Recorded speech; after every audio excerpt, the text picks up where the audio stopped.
Hey, what's going on, guys? Mike here from Arizona. What you're looking at right here was my fragging station, my makeshift fragging station. I'm actually going to be making a table for this saw to sit on, just so in the future I don't have to set up 2x4s and some fancy stuff here. As you can see, it's all high-tech stuff.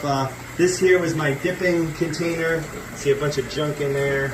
After you frag your corals, you really should dip them. And even when you get your corals in, you should dip them. Keeps them free from parasites and infections and different nasty stuff that corals can get. Let me tell you real quick of what I've been using to dip my corals, and everybody should really look into this. As you can see here, I have Revive Coral Cleaner. This is from Two Little Fishies, right? And this is basically, in my opinion, one of the best things on the market to dip your corals. I would say as far as softies and LPS goes, SPS too, but they're very sensitive, so you want to be careful what you dip your SPS corals in, guys. That would be something like Acropora and anything that's a hard stony coral.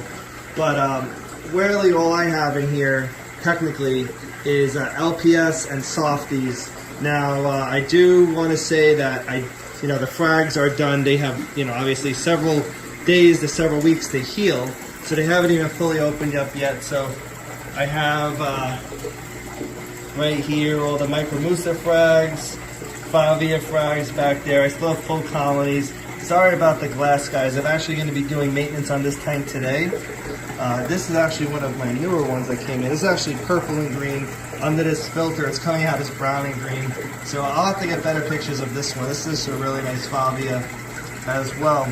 But as you can see, I have fragged a lot of stuff. I've actually sold a lot of stuff, so I have a lot of empty space back there.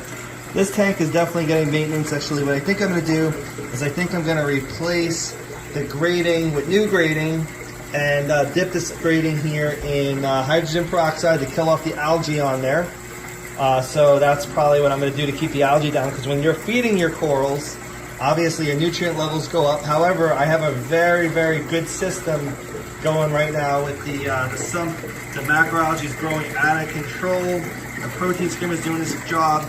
I do a reading on this test every week, and I have about 0 nitrates, 0.5 phosphates, so nothing crazy, nothing, or I say 0.05 phosphates. So pretty much right on the money where I need to be. So I'm not worried about the algae growth, because I'm just going to keep it intact by switching out my crates and dipping them in peroxide to keep them clean. But this is what it looks like, literally looks like after a couple of weeks of growth, and not too bad. I mean, there's a little bit of a covering of algae, but nothing out of control. None of the corals have the algae on it, none of the frag plugs have the algae. But that's pretty much it on this particular tank. I do have, like I said, several frags that I've done. I want to do more. I just giving myself a break right now, just because I am still new at fragging, and though I feel like I have a good handle on it, I don't want to spend all day fragging today. I do want to get outside. It is beautiful outside today. Here is my newest tank. As you can see, much cleaner. That's because this is all brand new egg crate, and I made them like this on purpose, where I can just take a rack out and clean it at any given time and replace it with a new rack. So I'm definitely going to have that. I like the idea of that. See, I hate how these mushrooms look under this light, under this filter, because without the filter, in the naked eye, they're actually bright pink. They don't look the color that they do here. This is pretty true. The reds definitely are not popping as bright. I'm going to have to look for different filters, guys, to get good footage of this stuff. But as you can see, all of these guys are doing fantastic. Like, those are Fruit Loops, but they don't look like Fruit Loops under this gel cap, this gel lens. That's an utter chaos. That's actually I just found the baby under that one, so that one's gonna have 2 heads soon. But we are doing fantastic here. I have a lot of colonies. Now this is red and blue. Again, not showing up so well under this cap, but I definitely have quite a bit of colonies on zoanthids now. But the trick is going to be getting the actual, that one has not opened yet. The trick is going to be getting actually the representation of the actual color of what we're actually seeing. So I actually bought an app for my iPhone which seems to work. However, you do have to manually dial in the colors to get the appropriate color setting. When you do that, it takes a little bit of time. So I may start making videos for saltwater in that app. But look at the difference, guys, between this tank and this tank. And this one looks more yellow than this. And the reason being is this one we have the T5 lighting with the grow lights and the blue spectrum. And over here, I'm trying something new. These are the Red Sea LED 90s. And these things are beautiful. And just the color spectrum alone is gorgeous. And you can see that spectrum.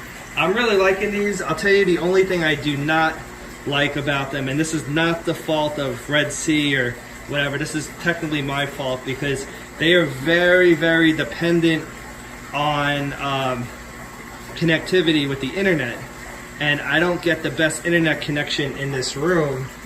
And because of that, it's giving me problems when I try to change the settings on the light. So if I want to make it more blue, or I want to make it more red, or what, it's giving me problems. I have to go outside my house here, connect to the internet on my phone, and then I can do it. But I can tell you that I will find a way around that because I have a Wi-Fi extender. So we're gonna play around with that and see how that works. So I have a few things to work out. One being getting the true color values of these corals so you guys can see them. It works, like I said, better under the app than it does under this filter that I'm shooting it right now. And two will be try to get my connectivity down on these so I'm able to adjust this even more, especially with a little bit more blue light so you guys can see the actual corals pop a lot harder. Now they are popping pretty hard under this light, and I do have to say night and day, this tank right here is definitely way better than that tank. As you can see, look at that.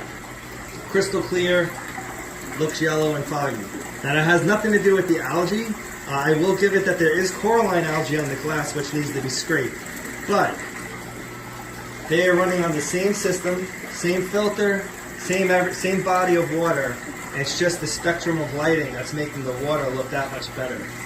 So that's my update for today, guys. I hope you enjoyed this update. Comment, please like, please subscribe.